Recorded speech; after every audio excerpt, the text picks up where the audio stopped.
Smo v Belgiji, v Bruslju, v eni izmed 3 prestolnic Evropske unije, na trgu Luksemburg, v bližini bistroja London in v neposredni bližini Evropskega parlamenta.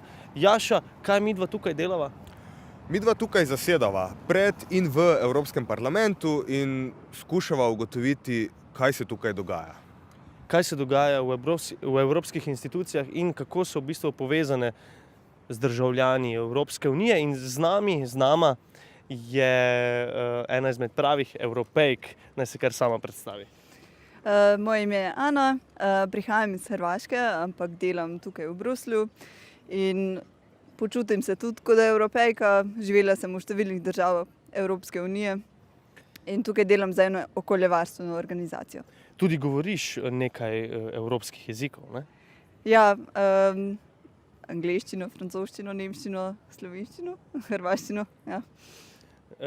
Jaša, kako se ti počutiš v bližini tako pomembne institucije? Ali je v bistvu sploh Evropski parlament pomembna institucija? Ja, to glede pomembnosti, Gašper, bova šele ugotovila v naslednjih dneh. Ampak ja, definitivno se sluti, da je tukaj nekaj pomembnega, že po prisotnosti vojakov vse naokoli. In ja, dajmo preveriti. Dajmo pogledati, kot rečeva. Ana, kaj pa ti misliš, je Evropski parlament pomembna institucija? Vem, da se ukvarjaš z podnebnimi spremembami in okoljem. Ja, definitivno. Pogosto imamo sestanke v tej stavbi in pogovarjamo se z poslanci, kako lahko izboljšamo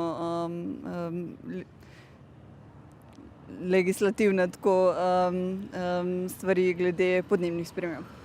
In lahko tudi kaj dosežete kdaj? Ja. Pred kratkim so poslanci recimo imeli odločitev za plastiko, ki je bila ful dobra. Sporočitev tako za javnost in za ostale evropske institucije. Tako da občasno kaj koristnega pride. Ja. Evropa posebno. To je zadnja v seriji oddaj Evrope posebno, ki jo predstavljamo na Valu 202. Vse oddaje so dostopne na naši spletni strani, na našem Instagram profilu lahko vidite tudi številne videe z našimi gosti v tej oddaji. Predvsem pa spremljajte družabno mrežo Vala 202 in multimedijskega portala RTV Slovenija, kjer z Jašo v Evropi posebno, Gašper in Jaša osebno zasedata. Evo, to je to. V ponedeljek ob 17:10. Jingle. To bom dal vse not.